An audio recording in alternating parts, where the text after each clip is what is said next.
최태원 SK그룹 회장이 동거인을 위해서 무려 1,000억 원을 썼다고 주장했던 한 유튜버가 1심에서 징역 1년에 집행유예 3년을 선고받았습니다. 최 회장 8년 전에 동거인 김희영 씨의 악플 재판에 직접 증인으로 나왔던 적이 있습니다. 그 모습부터 만나보시죠. 허위로 자꾸 댓글이나 사실을 과장해서 인터넷에 유포하는 행위는 사람을 상당히 아프게 만드는 얘기라고 봅니다. 바로잡고 법정에 호소하기 위해서 나왔습니다. 피해자를 대신해서 직접 출석하시게 된 이유에 대해서 한 말씀 부탁드립니다. 자, 저 때는 악플러들이 억대 배상하라라는 판결이 내려졌는데 최태원 회장이 동거인이죠. 김희영 씨에게 1,000억을 썼다라는 그런 영상, 글을 유포한 이 유튜버는 이번에 집행유예 형을 선고받았습니다. 홍 기자님, 일단 집행유예 형이 나왔습니다. 집행유예라는 건 일단 유죄는 당연히 유죄죠. 네. 그런데 이제 이 부분이 둘로 갈라져 있습니다. 하나는 이 말하자면 허위 사실에 의한 그 허위사실 적시로 인해서 최태원 회장에 대해서 명예훼손을 냈다. 네. 이 부분은 무죄가 나왔고 이후에 또 이제 설명이 되겠지만 그 김희영 그 이사에 대해서는 그 명예훼손 부분은 유죄가 나왔는데요. 먼저 최태원 회장 부분에 대해서 무죄가 나온 부분 설명드리면 네. 이 이제 유튜버 박 씨가 2024년에 6월에서 10월 사이에 한 10차례 정도에 걸쳐서 본인이 운영하는 개인 채널에서 지금 최태원 회장이 본인의 이제 그때 당시입니다. 이 동거녀와 내연녀와 그 가족들을 위해서 한 1,000억 정도 썼다. 그렇죠. 이렇게 이제 얘기를 한 겁니다. 네. 이제 이 부분에 대해서 재판부가 좀 과장은 있지만 수치의 과장은 있지만 완전한 허위 사실로 보기는 어렵다. 예를 들면 이게 꼭 딱 1,000억이라는 게 뭐 생활비 1,000억 정도가 아니라 뭐 재단을 설립하는 데 도와준 부분, 또 생활비, 또 아이들의 학비 이런 부분을 다 합했을 때 한 600억 정도에 이르는 걸로 봤을 때 예. 그냥 천문학적인 수치에 돈을 썼다는 걸 강조하는 차원의 상징적인 1,000억 원이라는 수치를 쓴 거다. 그래서 근거 없는 허위 사실로 보기는 어렵다 하면서 이제 무죄를 선언한 부분이 오늘 회자가 되고 있습니다. 그러니까요. 오늘 이 재판 결과가 나오고 나서 이 유튜버가 뭐 집행유예에 뭐 유죄를 받았다는 부분 말고 네티즌들, 우리 국민들이 관심을 끈 부분이 바로 그 부분입니다. 사실 핵심은 여기였거든요.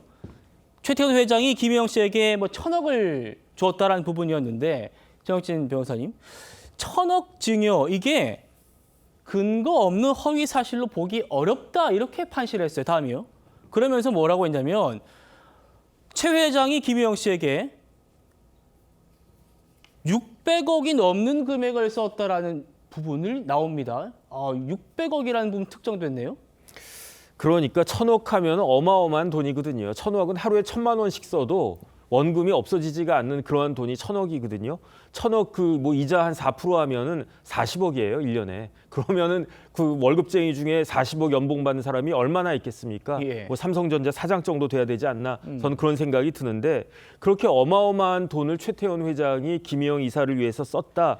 그건 아니고 쉽게 말하면 그 돈이 600억 가까이 돈이 쓰였다라고 하는데 뭐 학비에 얼마나 돈이 들어갔겠습니까? 뭐 네. 몇 억이나 뭐 얼마나 이렇게 들어갔겠죠. 하지만 실질적으로 돈이 많이 들어간 거는요. 첫 번째는 재단 설립이고, 재단 설립. 그다음 두 번째 그 최태원 회장이 저기 그 굉장히 고가의 주택을 신축했는데 네. 그 주택 짓는 것도 몇백억 들었다고 그랬으니까 그런 것까지 다 김 이사를 위해서 한 것으로 인정한다라고 하면 1,000억이라고 한 돈이 600억에 비해서도 많은 돈이긴 하지만 네. 그 뭐 어느 정도 과장된 거는 인정될 수 있는 거고 더군다나 1,000억이라고 하는 것은 어떠한 상징적인 의미가 있는 것이 아닌가. 그렇기 때문에 최태원 회장에 대한 부분은 무죄가 나왔는데 그럼에도 불구하고 실형 선고가 나온 겁니다. 그 실형 선고가 나온 이유는 제가 봤을 때 두 가지인 것 같은데 네. 첫 번째는 행위가 너무 많았어요.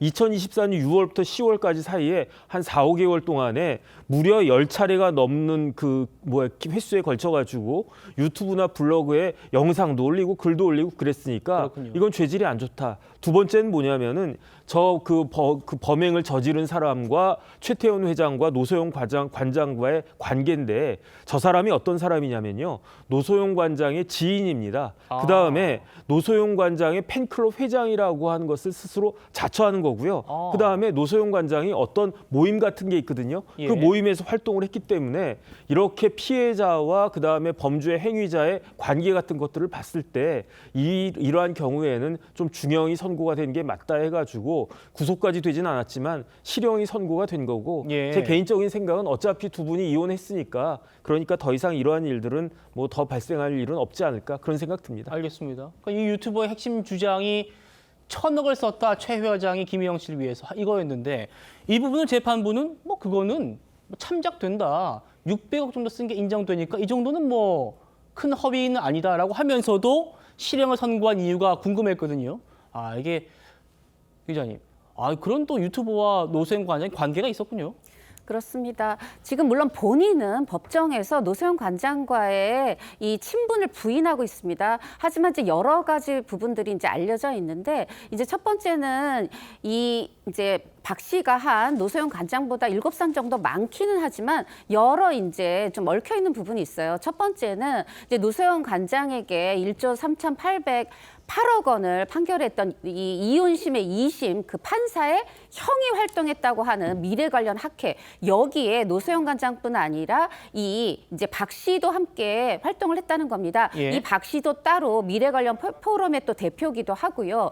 그리고 이제 또 하나는 이제 이 본인이 하는 얘기인데 이 본인이 수양부모 협회 일을 하다 보니까 뭔가 가정의 소중함을 알았는데 노소영 관장이 이렇게 가정을 지키기 위해서 노력하는 그런 모습에서 동정심을 느꼈다. 그래서 내 차원에서 자발적으로 도와준 것일 뿐이다. 이제 이렇게 얘기를 하고 있지만 네. 본인이 노소영 지킴이, 노소영 팬클럽 회장을 자처해 왔거든요. 이제 그러다 보니까 법정에서 친분은 부인하고 있지만 이제 여러 가지 이제 관계 정황 속에서 이제 대중은 좀 다르게 보고 있는 것으로 보입니다. 정진 변호사님, 뭐 이혼은 확정됐지만 재산 분할 좀 남아 있지 않습니까? 네네.